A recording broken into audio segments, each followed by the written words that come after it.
Of the decade, and LeBron James edged out Tom Brady for the honors this decade.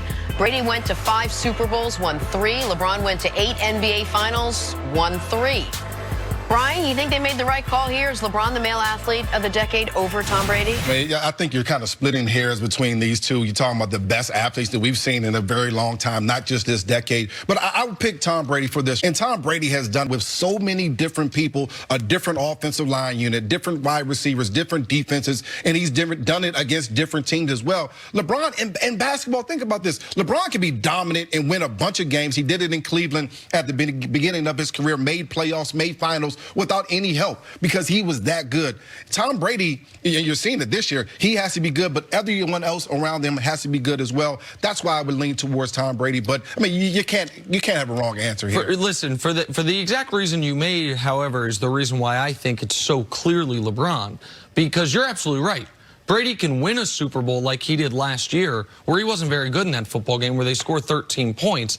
If LeBron isn't good, his team loses. Those are the rules of engagement, and they have been the entirety of his career. No matter how good his teammates have been, he's never had a championship where you're like, oh, his teammates carried him to that. Go ahead, No, Brian. well, Dwayne Wade and Chris Bosh carried LeBron a few times. Well, they were, but he was the best. Every championship they won, he was the best player. No doubt about it. So, you know, he certainly has had help. I'm not arguing that when he's won titles, he hasn't had help, but there's never been a moment where you said, wow, the Cavs or the Heat or whomever won the title, won that series despite LeBron James. But the numbers also, the Associated Press, who has gotten the athlete of the year wrong a number of times, they maybe should scrub their history of it. Jackie Robinson did not win it the year he broke the color barrier. College football player did. They've had a lot of odd snubs. This one they got right.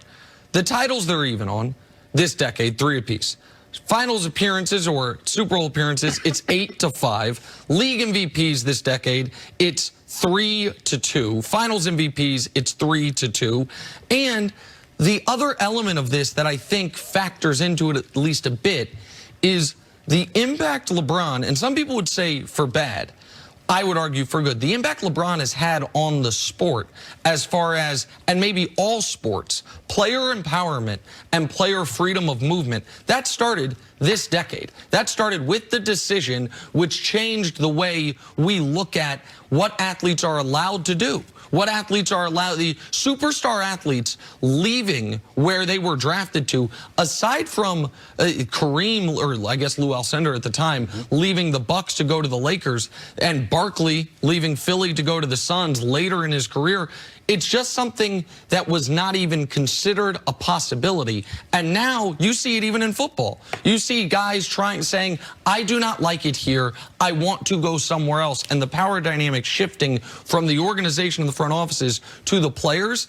And that is a direct impact of what a lot of people consider to be LeBron's biggest mistake of the decade, which is the decision almost a decade ago. LeBron is so special. So, I mean, again, it's hard to go against him. I kind of still factor in where Tom Brady was drafted at. But I know it had nothing to do with this decade. Sure. But when LeBron was coming out of high school, he probably was the best athlete in the NBA already at that point. Coming from the 6th round to be this multiple-time champion, Tom Brady, that still means something to me, even though it wasn't in this decade. And let me make one quick case for Brady, even though I think they got this right. If Brady's career started this decade, he is a first-ballot Hall of Famer and one of the 10 greatest quarterbacks ever. If the first decade of his career was his entire career, he's a first-ballot Hall of Famer and one of the 10 greatest quarterbacks ever. First decade of his career, you're at three championships, a 4th appearance, a league MVP, and undefeated season. Second decade of his career, this decade, 3 championships, 5 appearances, 2 league MVPs, and a continual reinvention where we didn't see a single downtick really until the end of last year and obviously this season. He and Jerry Rice are the only 2 NFL players that I feel like you can confidently say had 2 separate Hall of Fame careers. Bisect their careers in the middle. They are both not only Hall of Famers, they're both all-time Hall of Famers of what they did. That is a testament in a brutal sport to what Brady's accomplished. But he's not, I mean, he wasn't the athlete decade over LeBron. I mean, who are we kidding here? Come on. Coming up, you trust Jerry Jones to make the right... And next weekend and the weekend after, that is nothing we ever hear from the Patriots when they are on message and fully operational. Kyle Van Noy, I think, is straying from that a bit because the team right now is in very unfamiliar territory because they never lose a game the way they lost on Sunday. They never go through a stretch where at the end of a season they lose as many as they win, losing 4 of 8. So Kyle Van Noy all of a sudden is reaching for things that you hear other teams that have less certainty, that have less confidence. Like, well, it's the opportunity for us to avenge these losses we've had throughout the year. It was just a surprising quote. For 31 locker rooms, that wouldn't have been a surprising quote.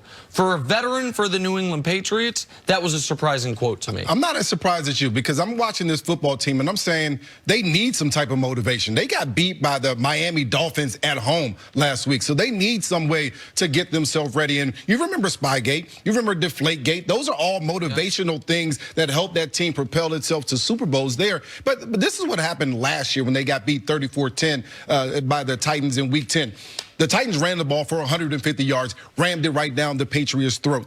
The New England Patriots offense was 20% on third down. They couldn't stay on the field. The Titans were able to be on the field for 33 minutes. That's the exact blueprint that the Titans want to use this year. They want to hand the ball off to Derrick Henry. They want to throw the ball down the field with Tannehill and be able to score points and stop this offense. And if they can do that, then that's the recipe to beat this New England Patriots team. And so I think the Patriots do need to find some motivation, and that's exactly what Kyle Van Noy was trying to do. This is not an automatic win by any stretch for the Patriots. This is actually a pretty dangerous Titans team coming into the playoffs. Oh, listen, I think it's a very dangerous Titans team, and it's a far better team than they were last year. Derrick Henry was right. That week was when he was really turning into form, if you will. But this year, he has been the best running back in football. He had an opportunity to win the rushing title in Week 17, and he seized it with a dominant performance against backups, but still, it just continued his trend for the season, averaging nearly 100 yards per game.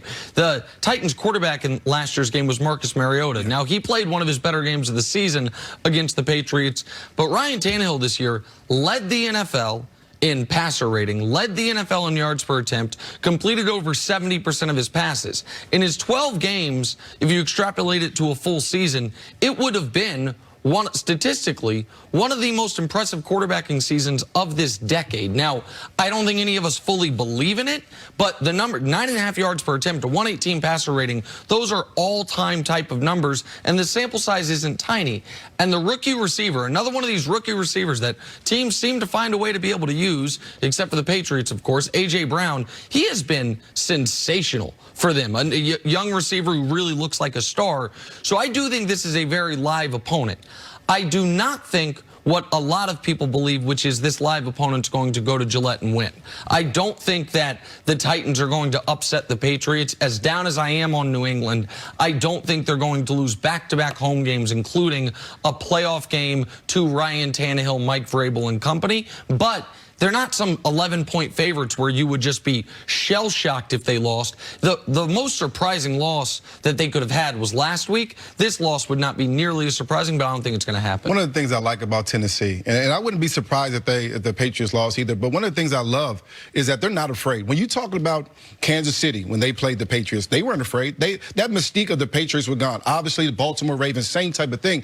Usually when you play the Patriots in the past, you were down 7 points before they even kicked off the ball, because you were a little afraid. There's a lure about what's going on. You see number 12 across the field, and you're saying, you know, we're a little bit afraid. We have to worry about that football team. That whole thing is gone. Those whole things of the thought process of those guys are better than us, they're going to just outplay us, we can't make any mistakes, those things are gone. They made a bunch of mistakes last week against the Dolphins, and they were able to overcome those things the Dolphins were and win that football game. And so I'll tell you this, one of the things that I'm glad, if I'm the Patriots, is that we're playing in this first round. Of course, we want the bye, but I'm glad that we have an opportunity to avenge the loss from last week. I'm glad that we don't have to wait 2 weeks and then have to go find a way to win a football game. I think the Patriots team this year is the type of team that doesn't need the bye. They need to be able to continue to play so they can get the ball rolling. The years before, they've been able to play and they were playing well at the end of the season. They needed to buy the bye just to get ready and get healthy. At this point, this football team needs to find a way to get better. That's why they need to play this game. And there's this feel that the Tennessee doesn't really have anything to lose, and yet the Patriots have almost everything to lose, including all their history and tradition and this momentum that they've been riding, and all of it. It just feels like it's an easier game plan for Tennessee to go in with.